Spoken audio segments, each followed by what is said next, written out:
دوستو آج کی ویڈیو ہماری چنگیز خان کے بارے میں ہے۔ چنگیز خان کا اصل نام تیموجن تھا۔ وہ 1162 عیسوی میں منگولیا کے ایک قبیلے میں پیدا ہوا۔ اس کے والد کا نام یسوگئی تھا۔ وہ اپنے قبیلے کے سردار تھے۔ بچپن ہی میں چنگیز خان کو جنگی فنون اور گھڑ سواری کا شوق تھا۔ جب وہ 9 سال کا تھا تو اس کے والد کو زہر دے کر مار دیا گیا۔ والد کی موت کے بعد قبیلے نے اس کے خاندان کو تنہا چھوڑ دیا۔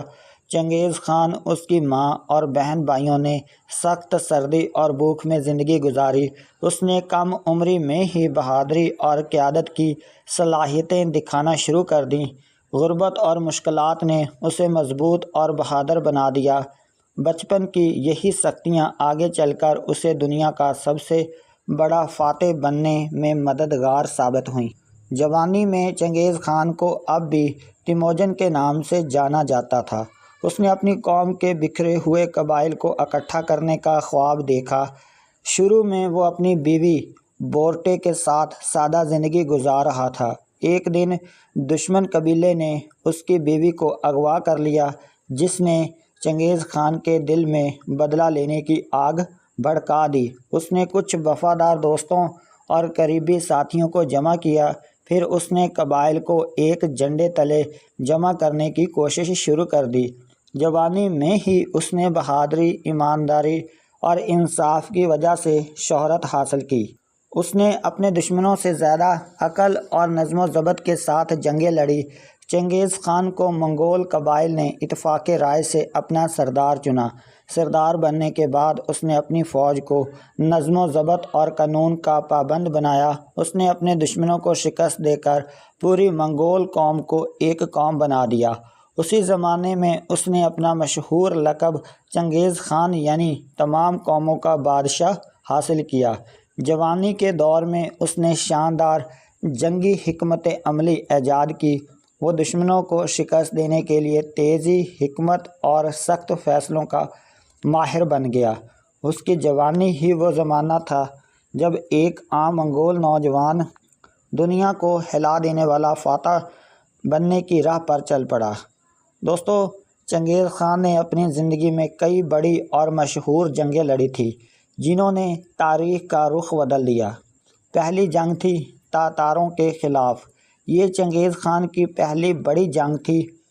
تاتار قبیلہ اس کے والد کے قاتلوں میں شامل تھا۔ چنگیز خان نے ان پر حملہ کر کے بدلہ لیا اور تاتار قبیلے کو شکست دی۔ اس جنگ کے بعد منگول علاقوں پر اس کی گرفت مضبوط ہوئی۔ دوسری جنگ مرکیت قبیلے کے خلاف جنگ۔ دوستو، مرکیت قبیلے نے چنگیز خان کی بیوی کو اغوا کر لیا تھا۔ چنگیز خان نے ایک بڑی فوج جمع کی اور حملہ کیا۔ اس نے اپنی بیوی کو واپس حاصل کیا اور مرکیت قبیلہ ختم کر دیا۔ اس جنگ نے چنگیز خان کی قیادت کو منگول قبائل میں مشہور کر دیا۔ نمبر 3، نائمان قبیلے کے خلاف جنگ۔ دوستو، نائمان قبیلہ ایک طاقتور دشمن تھا جو چنگیز خان کے بڑھتے اثر و رسوخ سے خوف زدہ تھا۔ دونوں کے درمیان سخت جنگ ہوئی۔ چنگیز خان نے نائمان کو شکست دے کر منگولیا کے زیادہ تر قبائل پر قبضہ کر لیا۔ اس کے بعد وہ منگول سلطنت کا واحد حکمران بن گیا۔ نمبر 4 پہ آتا ہے چین کے خلاف جنگ۔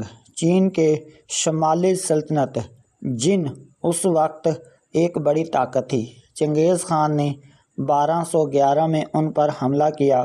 اس نے بیجنگ، پیکنگ سمیت کئی بڑے شہر فتح کیے۔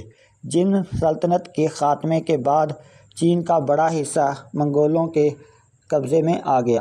نمبر 5، خوارزم سلطنت کے خلاف جنگ۔ خوارزم شاہ نے چنگیز خان کے تجارتی قافلے کو قتل کروا دیا تھا۔ اس پر چنگیز خان نے بدلہ لینے کا فیصلہ کیا۔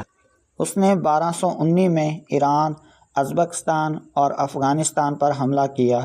بخارا، سمرقند اور نیشاپور جیسے شہر تباہ کر دیے گئے۔ یہ چنگیز خان کی سب سے بڑی خون ریز جنگ تھی۔ نمبر 6، خراسان اور ایران کی جنگیں۔ خوارزم کے بعد چنگیز خان نے خراسان، ہرات، نیشاپور اور مرو پر قبضہ کیا۔ ان شہروں میں لاکھوں لوگ مارے گئے۔ ان جنگوں سے مغول سلطنت مشرق وسطیٰ تک پھیل گئی۔ قفقاز اور روس کے خلاف جنگ۔ چنگیز خان کی فوجیں آگے بڑھتے ہوئے قفقاز اور روس کے علاقوں میں داخل ہوئیں۔ کیف، ماسکو اور وولگا کے علاقے اس کے قبضے میں آ گئے۔ ان علاقوں میں منگولوں کی دہشت پھیل گئی۔ دوستو، چنگیز خان کی فتوحات کا نتیجہ اس نے ایشیا سے یورپ تک اپنی سلطنت قائم کی۔ چنگیز خان نے جدید دور کے کئی ملکوں یعنی کہ چین، روس، ایران، افغانستان اور وسطی ایشیا پر حکومت کی۔ اس کی سلطنت تاریخ کی سب سے بڑی زمینی سلطنت کہلاتی ہے۔ جب چنگیز خان بڑھاپے میں داخل ہوا تو وہ تقریباً 65 سال کا ہو چکا تھا۔ اس وقت تک اس نے چین، ایران، روس، خراسان اور وسطی ایشیا تک اپنی سلطنت پھیلا دی تھی۔ بڑھاپے میں بھی وہ طاقتور، ذہین اور سرگرم رہا، مگر اس کا جسم کمزور ہونے لگا۔ اس نے اپنی حکومت مضبوط رکھنے کے لیے اپنے بیٹوں کو مختلف علاقوں کا حاکم بنایا۔